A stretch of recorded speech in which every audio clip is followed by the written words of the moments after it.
Hello and welcome back, everyone. Today we are going to have a best of one between two players that I really enjoy watching. But we're just gonna hop right into this and get it started. So today we are going to have a game on Cloud Kingdom. Spawning on the top right position is going to be none other than Liquid's brand new Snute. He's playing under the Gamer League tag at the moment, but probably just an old account, or he has not switched his name over on, we'll say, either the Korean or US server. But in the bottom left, he is playing against now his current teammate and one hell of a Terran player, as LiquidTeaja. It's the red Terran player in the bottom left spawning position. And gonna be interested to see what these players do if they just try to play straight up.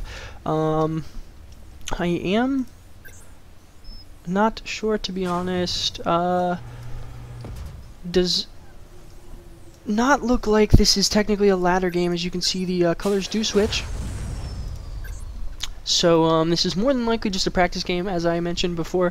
These two are now on the same team, and well, what better people to practice with? Snute and Teaja.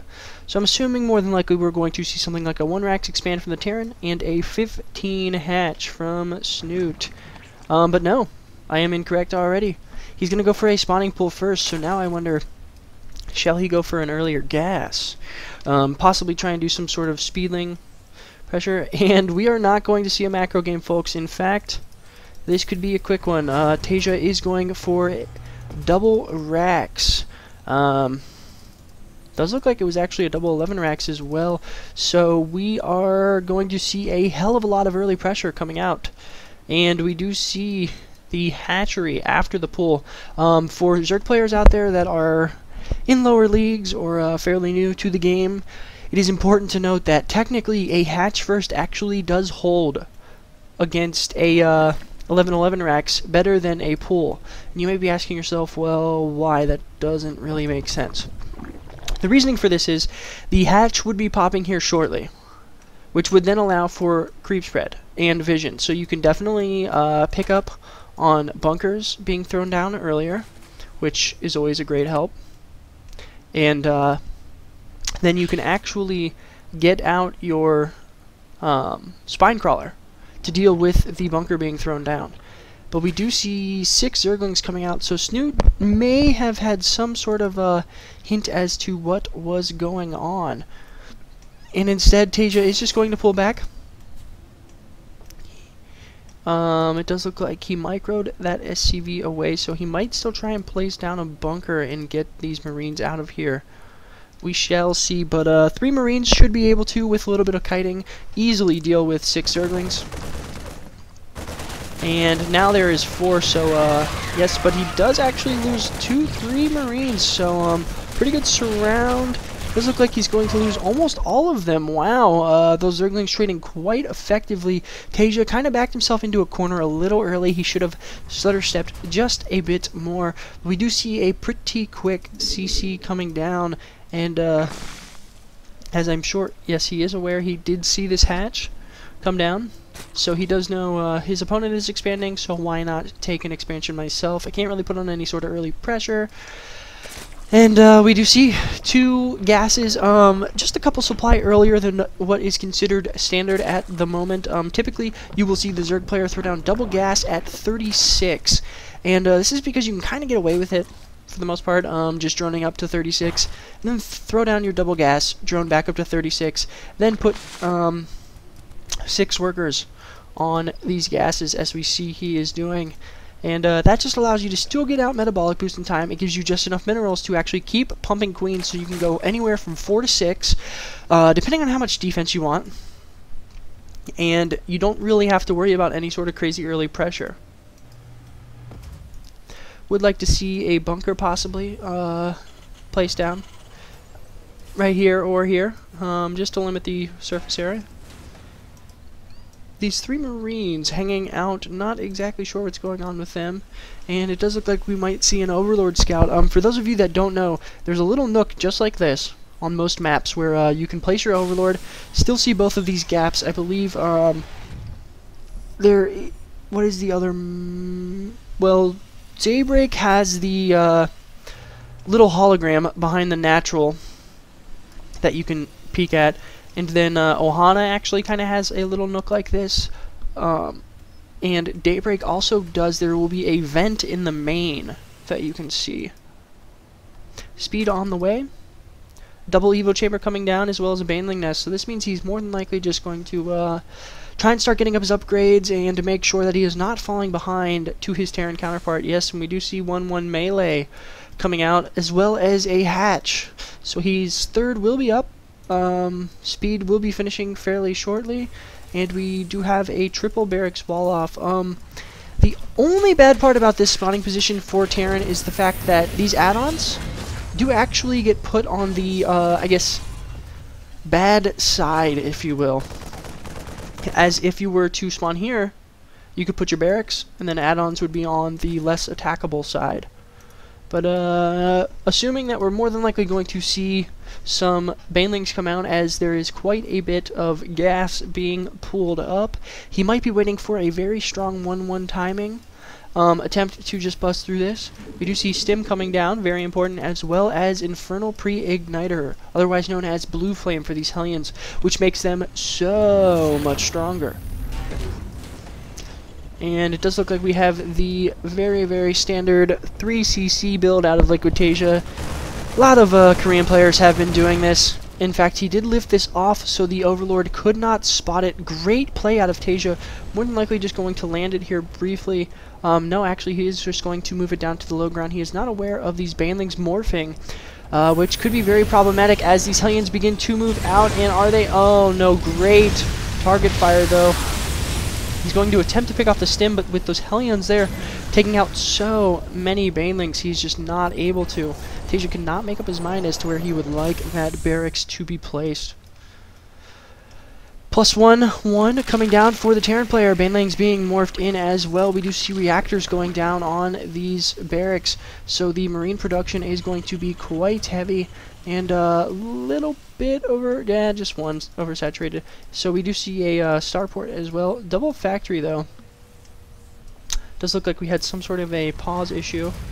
And we are going to see a reactor. So we do see Siege Tech as well.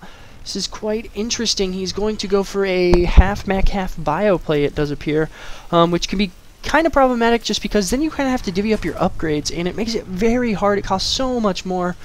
But we shall see how Teja handles it. He is a world-class Terran, as I have stated before, so I'm sure he has this very, very, very well thought out. Centrifugal hooks and 2-2 coming down for the Zerg player, as well as the Infestation Pit. And I do believe a macro hatch just finished up, yes. So both players sitting on equal footing here as far as the economy is concerned. Quite a bit of Hellions out right now, 9 in total, and I'm sure he has more on the way. No, not just yet, but actually, yes, now he starts to. Blue Flame is out, and that means that these guys are going to be able to trade so cost-effectively. As we can see, versus Light, they do 19 damage a shot. And, well, if you are aware, Zergling only has 35 health, so that means 2 swipes can actually take out an entire pack of Zerglings. So all you need is 2 Hellions, so they can trade extremely cost-effectively. Fourth coming down out of Snute. And you always kind of, as a Zerg player, need to stay one base ahead, but we do see quite a few Banelings being morphed in here, and this could be very detrimental to the economy of LiquidTeaja if he does not see these and pull back. And actually, he does catch them with the Blue Flame Hellions, and is he going to? No, he kind of threw those away for the most part on just a handful, one supply depot and a gas, so probably realized that the Blue Flame Hellions would be able to pick it off beforehand, as well as this bunker being here and a siege tank. Really wouldn't have got too terribly far. Nice, cute little wall off here with some infestors just to make sure that he has not been infiltrated underground via burrow. Pathogen glands on the way. 2-2 has been started now for our Terran player, as well as Terran Vehicle Weapons 1. Quite a bit more banelings being morphed in here. 11 in total, and trying to pre-split his Hellions just to make sure that they do not take a terrible amount of damage versus Splash. As we can see, they are light, and banelings do technically do bonus damage to light. Nice siege position, would have liked to see it right here, that way he could also hit the worker line if needed, and they would be a little bit harder to engage, but we do see a fake out here, and just a couple of Zerglings poking in, and are we going to see these banelings just barely sitting outside of this? And is he going to come in for the engagement? No, it does look like he is in fact going to try and set up a huge flank, but these banelings being kited back so effectively, only losing a couple. And Zerglings are going to come around for a huge counterattack on this third base, but that means that he has absolutely nothing here to defend. As we can see, literally all of his units are over there. He does have 4 infestors here available, but that might be enough with very, very, very good fungals to at least delay long enough to get this army up. But we do see the scan coming out of Teaja, and a ton of Zerglings and banelings being morphed in here as well, and Teaja does not have the ability to micro these back as he is dealing with this engagement up in the top left position. And now we see a huge amount of Zerglings swelling in here. Banelings not trading terribly cost effective, and it does look like Teaja has in fact cleaned up both edges. These infestors were not being used at all. Great fungals coming down, and these Zerglings will eventually be able to clean these up, as well. Siege tanks can only fire upon themselves. Very detrimental to the Terran army. Level 2 weapons on the way for the Terran vehicles, as well as 3-3, so Snute has really not skimped on his upgrades. He has been ahead pretty much the entire game. 3-3 now started for the Terran player as well. Hive is out, and I am curious to see, do not in fact see any sort of Spire or Ultra Tech, which makes me wonder what he is going to go for. We do in fact though see Adrenal Glands on the way, and cute little Zerglings going to be blocking this expansion. This expansion does not get cancelled though, was sniped quite effectively. And now that Snute knows that the army is over there, he can actually make these banelings and try and push up in through here. But I would like to see just a very basic attack out in the open here instead. Zerglings trying to get a good surround, and some good fungals coming down, but so much good splitting from Teaja, eliminating so many baneling hits. That was absolutely amazing. And now he is going to in fact catch all of these infestors, and Snute is in quite a bit of trouble.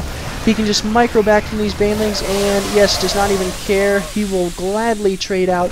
As we can see, Snute barely sticking ahead in supply, not where you want to be as a Zerg player. These tanks look like they are confused as hell. We do see a planetary fortress up at the 4th, and with these mules along with SCVs being able to repair, and with some stimmed bio, no problem thwarts that aggression very, very easily. This 5th trying to go down for Teaja, but the creep is still blocking it. We do see Burrow finally getting researched, and Hunter Seeker Missile, very, very, very cool. This is quite interesting. We will see Hunter Seeker Missile used more than likely, and these Ravens coming out, and that can do such a crazy amount of damage. If you have not seen it, it basically is a, well, heat-seeking missile that just does a ridiculous amount of damage. But huge engagement coming out of here, and great engagement so far from Snute. Really nice fungals. Banelings trading quite effectively. If he can fungal these medvacs, that would be absolutely huge. He does get 2 of them, and these infested Terrans are going to start ripping through them. Fungals the rest of the medvacs, and now Teaja is going to be in quite a bit of a problematic situation. His army is very small at the moment, but it does look like he's just going to keep slowly stimming away from these banelings. Oh, great control so far from Teaja. This is absolutely back and forth. So crazy. His 5th is down. As we can see, he is gladly shelling out mules like a boss. More production facilities coming down, and Ultra Tech is the late game tech of choice. As we can see, Teaja really has not been making hardly any Marauders this entire game, and still 10 Marines in production, but no Marauders, and that means that these Ultras are going to be super effective. He does have Ravens out, but Hunter Seeker Missile is garbage. against such large units. It is more utilized more effectively against things like infested Terrans and Zerglings and even Infestors themselves.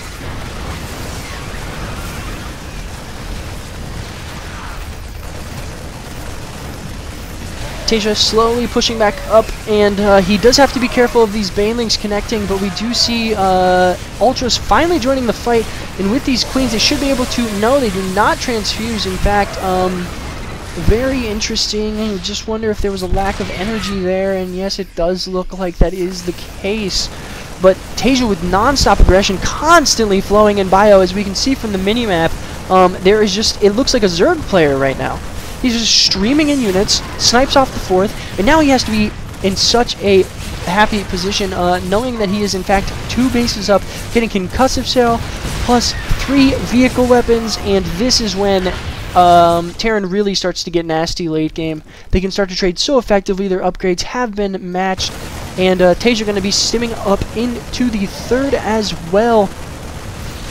And if LiquidSnute does not deal with this very soon, he could be in a very bad situation. This planetary will fall extremely quickly, but this 3rd is more than likely going to die as well.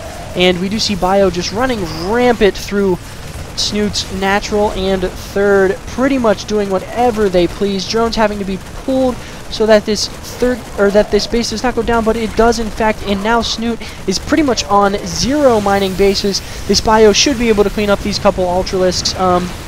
Fungals and infested Terrans really not being utilized here, but with this wave of reinforcements of Marauders and Marines, he should more than likely be able to clean this up. And then Teja just constantly pushing up here.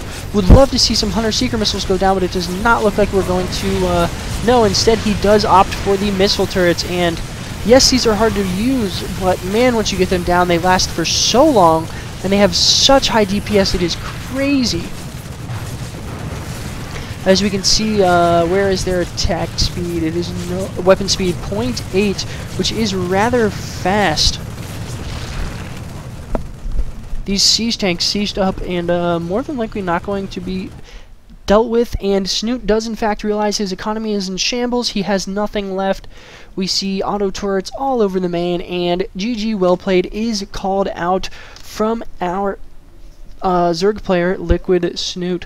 So yeah, guys, that was just a best of 1 between 2 great Team Liquid players. Please, if you liked the match, let me know. On the left-hand side, there are all sorts of links you can check me out at. Just leave a comment. Let me know what you're thinking. If it was good, if it was bad, what I can improve upon. Would love some feedback. Just need to get an idea of what I can improve upon, as I am a fairly new caster, and would love to hear your guys' feedback. But yeah, stay tuned. We will have tons more games coming out on my YouTube channel constantly. I pretty much put up games daily, best of 3s, best of 5s, best of 1s from recent tournaments, ladder, etc. So yeah, check it out and let me know. Thanks guys for watching. We'll see you soon.